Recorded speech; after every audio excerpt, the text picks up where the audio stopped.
Wuchang Fallen Feathers is now live, and you at home are probably playing it. As a Souls-like game, there are a lot of familiar elements to fans of the genre that will be second nature, but there are other mechanics and systems that are introduced that are unique to Wuchang that you might not be able to figure out early on.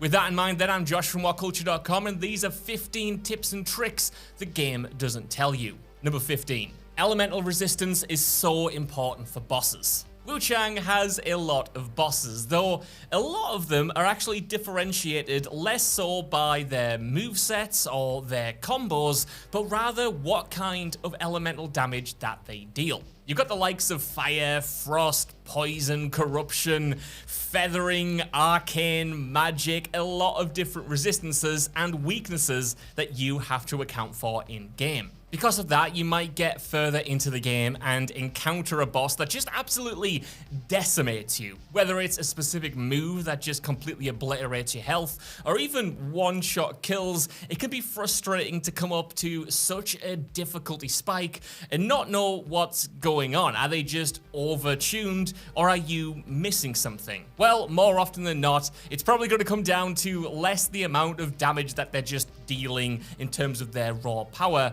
but rather what element they're using. As a result, it's always smart to check your armor and equip the suitable resistances depending on which boss you're fighting. It might sound obvious, but it's not something you can really just brute force your way through unless you're absolutely very, very godlike in your abilities. And as a result, it's often better to tune your own character towards resisting their attacks rather than just focusing on overall defense. Want to stay safe online and save big? Well, you can. Right now, you can get up to 76% off a 2-year NordVPN plan, plus 4 months free and up to a $50 Amazon gift card. And all you've got to do is click the link in the description below or on this QR code that should be right down here in this video to get signed up with this great deal right now. Number 14. Explore the skill tree without wasting points. One of the more unique elements of Wuchang is that all of the character upgrades are tied to a specific skill tree. You won't be running around the world looking for blacksmiths to upgrade your weapons or anything like that. Weapon upgrades, attribute upgrades, new special attacks, how many uses you get out of your flask, it's all done via one massive skill tree. To complicate matters further, you can't just choose the thing that you want and then focus your time on that stat. It works on a node system, so to say get to a weapon mastery node that's a little bit further down the skill tree, you need to also put your upgrade points into the connecting nodes to get there. And a lot of the skill tree itself is not identifiable at first glance. You only get a snapshot of just how many skills are in the overall thing, and they open up once you connect enough nodes to unlock the next wave of abilities. However, rather than just put in points and hope for the best, you can use the skill tree a little more smartly. You can respec anything in the game, so it doesn't matter if you waste a few points getting to a point where you can unlock the next wave of abilities just to check them out. You can spend the points to just have a look and then hit square to reclaim all of those points if you don't want to go in that direction. It's a forgiving system, and as a result, you should definitely prioritize experimentation earlier on because you're not committing to anything. Number 13, worshipping at an altar doesn't respawn enemies. While there are, like I said in the introduction, a lot of similarities to the classic Souls mechanics in Wuchang, including bonfire-like altars that you worship as, which act as checkpoints that can respawn enemies and allow you to upgrade your character, they don't work identically.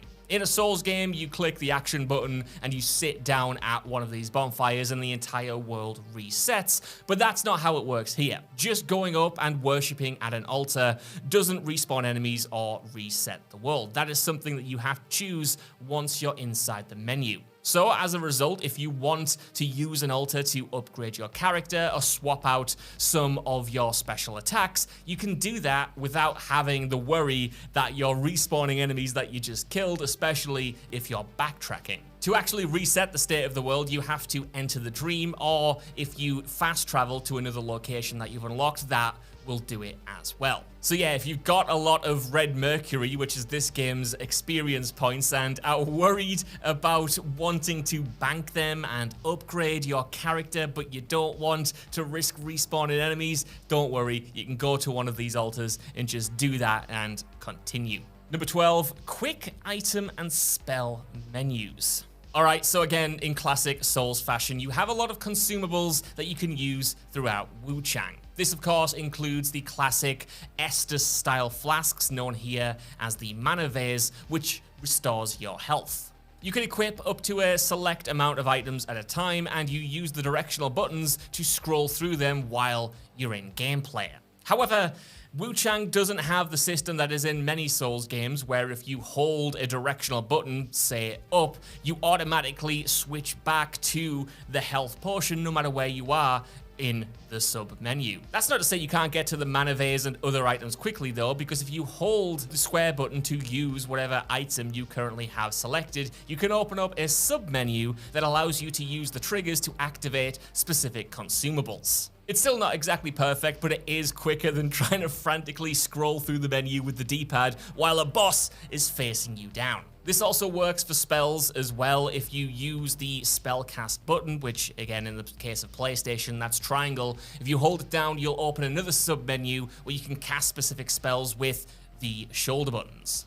Number 11, how to parry and block. Alright, this might seem like a bit of a weird one, but the way that Wuchang approaches both parrying and blocking is much different to other games in the genre. Though you do get a tutorial pop up early on that informs you that you can block and parry, you don't know how to do it. Though you do get a tutorial pop up early on that says there is blocking and parrying in the game, it doesn't tell you how to do it. If you go into the controller menu, you also won't see a button that is associated with blocking or parrying, leaving you to think, is this just something that has been forgotten in the overall game? Well, no, because it turns out that these defensive actions are actually associated with specific weapon classes. The longsword, for instance, has an unlock that you get later on in the skill tree that allows you to use a parry. This does take over one of the weapon ability slots, but it is also incredibly effective in the game. So there are these defensive moves in there, you just have to know that you have to set out and look for them and equip them in advance, rather than thinking you're missing something very obvious earlier in the game when the game says, hey, you can block and parry, you know, but we're not going to tell you how. Number 10, lure the demon to kill powerful enemies. One of the twists Wuchang makes on retrieving your experience points after you die is the madness meter. This fills up the more you die, and when you max out the madness meter, you'll actually spawn a pretty versatile and deadly demon in the game world that you then have to kill to get your experience points back. However, this isn't just a mini boss that's thrown into things, as you can use this demon to your advantage. In fact, if you know that you've acquired enough madness to spawn one and you know where you died, which is where the demon will spawn, you can use that knowledge to your advantage, as the demon won't just attack you, but anything else in sight. So if you spawn it near some tough enemies or are able to travel enough to bring the demon to some other tough enemies, you can kind of just sit back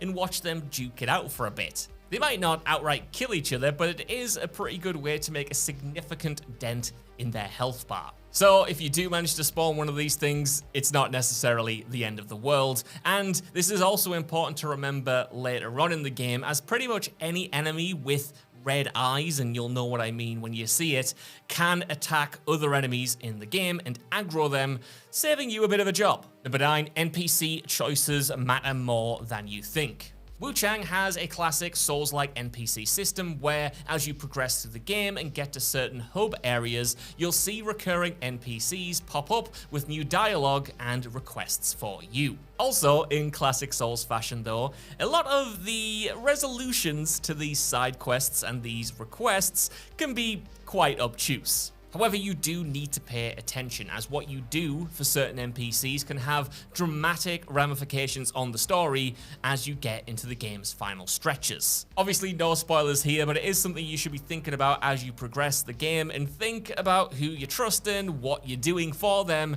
and whether or not you want to do it. Number 8, Fashion Souls is encouraged. There is a lot of armor variety in Wuchang. As you progress through the game, getting new armor sets will be one of the biggest rewards that you can find out in the world, and most of them are really well designed. Like I said at the top of this video though, you're probably going to be switching them out a lot depending on the circumstance and what kind of resistance that you need for a current area or a current enemy. That doesn't mean you've got to give up your fashion style though, as right from the beginning, there is a transmogrification button that allows you to alter the appearance of any armor in the game to something else that you've already acquired. In my opinion, more games should have this. There's nothing worse than feeling like you need to use a specific armor set that just does not match because it has better stats, even though the one that you like the look of the most and the one that you'll be seeing for the majority of the gameplay is absolutely terrible. Number 7, weapon and flask upgrades are found in the skill tree. Alright, so I sort of alluded to this earlier on in the video, but it's worth fleshing out here because there's way more to it. So that skill tree that I mentioned, yes, includes your weapon upgrades that you would usually get from a blacksmith in a game like this, and it's also where you can increase how many uses of the health flasks that you have and just how potent each use is going to be. What isn't initially made clear though is that these upgrades don't use the same resources that you use elsewhere in the skill tree. Each one, whether it's a weapon upgrade or a flask upgrade, will need to be found out in the world. Usually, these are associated with optional explorable areas or optional bosses, and of course the NPC side quests. It's worth going into the menu to figure out what's what though, so you're not either 1, sitting on a landmine of goodies that you just haven't spent because you didn't know what they were for, or 2, are after one specific upgrade and you need one specific place to farm it from. Number 6, feather pearls are great for eliminating backtracking. Similar to the amount of resources that you have in Wuchang, there are a lot, and I mean a lot, of consumables in the game. As such, it can be quite difficult to discern what's actually useful and what's just guff, but one you should be keeping an eye on is an item called feather pearls. What these do is essentially warp you instantly back to the nearest shrine that you got a checkpoint at without the cost of any of your experience points. And while these are more for simple convenience than anything truly game-changing, it can substantially cut down the amount of backtracking time in the game and also indulge your curiosity. I mean, you're going to be more likely inclined to revisit an area that you might not be sure necessarily has anything new for you if you know you're not going to have to make the long slog back to where you came from. You can just use one of these bad boys and get back to the action. Even better, though they are quite rare in the world earlier on, you can buy them for a pittance at one of the shrines. Though it uses your red mercury and does increase your madness meter, they only cost 20 red mercury a pop. So keep stocked up and use them when you're exploring. Number 5, higher madness means more red mercury.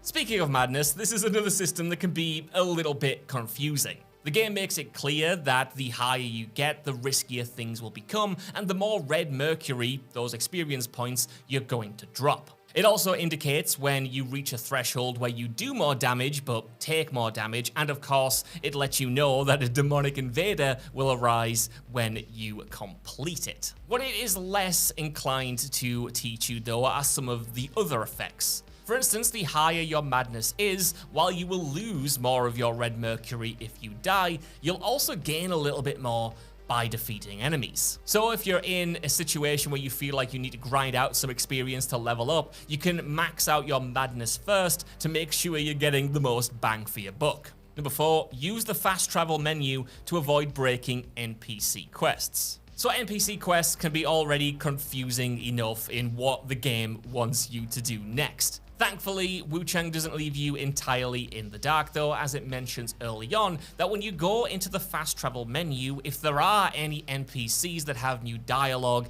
and new requests for you, you'll get a little image of them next to where they are in the world. That is still a little bit vague though, and it can lead to a lot of confusion, especially when you don't know if you progressed past the point of a certain NPC story. Have you gone too far in the game and have you cut off your chance at seeing them again? One way to slightly alleviate this is to actually just check the order of the fast travel menu. Because exploration is quite open and freeform, you might find yourself hitting 2 different checkpoints at 2 completely different parts of the map. And as a result, it's pretty difficult to gauge whether one is the critical path and is going to progress the overall story, and whether the other is going to be optional. One way to do this, again though, is to go back into the fast travel menu and literally see how they are placed in chronological order.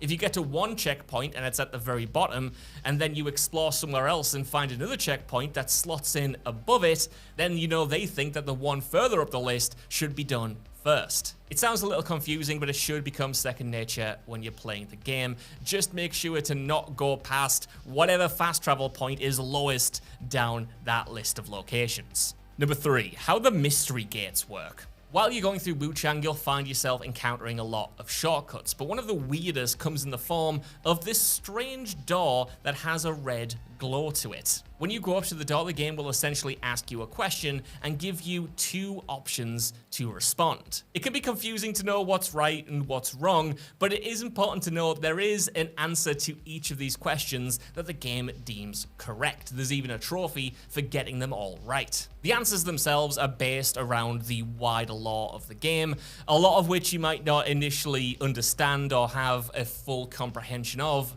when you're earlier on in the experience. Still, don't worry too much, because no matter what you choose, you will be teleported. Usually this is to a place further on in the level that you wouldn't usually get to for quite a bit of time, but either way, it's going to put you somewhere interesting, so you should definitely check them out and just reply to the questions how best you see fit. Number 2, watch out for traps. Seriously. Alright, this is a Souls-like games. Of course, there are going to be traps. There are going to be enemies waiting behind corners. There are going to be rewards that bait you into an ambush. We know that. However, while this might seem obvious, Wuchang really loves traps. It loves hiding landmines under the snow to blow you up. It loves dropping logs on your heads. It loves hitting you with arrows, which is such a staple of the genre. It loves dropping a boulder down towards your general area and expecting you to dodge last minute, otherwise you get absolutely killed in one hit. It is obsessed with traps. It's always trying to catch you out. And this can be especially frustrating if you're just trying to get back to a boss, so you're sprinting through the level, you're dodging enemies, and then you step on one of these landmines and suddenly you have a slither of health left, and then you use one of your health vases that's going to become so important when you're trying to clutch that boss later on. It's an absolute headache. So don't get complacent. Keep aware of your surroundings, and for the love of God, check that snow. Number 1, some bosses can be broken by a backstab. So we started with bosses and we'll end with them because they are some of the most intimidating encounters in Wuchang. And with a lot of the bosses, especially the more humanoid ones towards the later part of the game, they can have so many different combos and so many different attacks in a row that you can find yourself in a situation where it feels like you can't go on the offensive at all. Rather than just trying to chip damage them and play a game of endurance that you will 9 out of 10 times lose, though, you can use your few openings a little more smartly. That's because especially those humanoid bosses that I mentioned are often susceptible to a backstab. If you position yourself behind a boss after they give you a brief window to maneuver yourself for an attack, and if you hold down the R2 button to charge a heavy attack, you'll be able to stagger them and break their poise. Then you can come in for a critical hit, which does a massive amount of damage relative to the normal attacks or combos that you'd be able to deliver. So rather than just chip damage your way to victory with a hit here and there, make sure each of those hits absolutely counts and you can maximize the punishment that you can deal. Obviously, it's going to depend on everyone's playstyle, but I found these moments to come in absolute clutch towards the end, where it just felt completely overwhelming, but I knew if I was able to get in one more poise break, one more backstab, I might be able to turn the tide of the fight and come out on top. So, those are our tips going forward. Crazily, I've played this game twice. I'm absolutely loving it. So I want to know what you guys think down in the comments below. Are you enjoying Wuchang Fallen Feathers as much as I am? And are there any interesting tips and tricks that I have missed in both of my playthroughs? Let us know. And if you want more content like this, you can click one of these videos on the screen right now for more.